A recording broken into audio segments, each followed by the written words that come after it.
Ito po yung sa bandang likod. Alam nyo ba, napakaganda po nito. Mabubudol na naman kayo nito kasi ano po siya, sexy backless po siya. Tapos, pwede na kayong hindi mag-bra nito kasi meron na siyang padded, no? Napakaganda. So, itry natin siya mga miya. Tinan po natin siya kung ano pong klaseng tela nito. O, napakamura lang po nito. Tapos, backless po siya. Napaka-sexy po natin ito tingnan mga mi. Meron siyang padded, oh.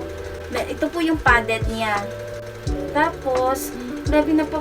Tapos, para po siyang stretchable. So, itry natin siya mga miha. Try natin.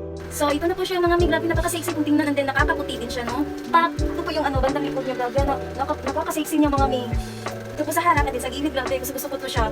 Nakaka-sexy talaga siyang tingnan, no? Red yung kulay nito. Apat po siya na kulay hana. Pwede ninyong piliin. Pero mas bet ko itong red. Grabe, napakaganda talaga niya, no?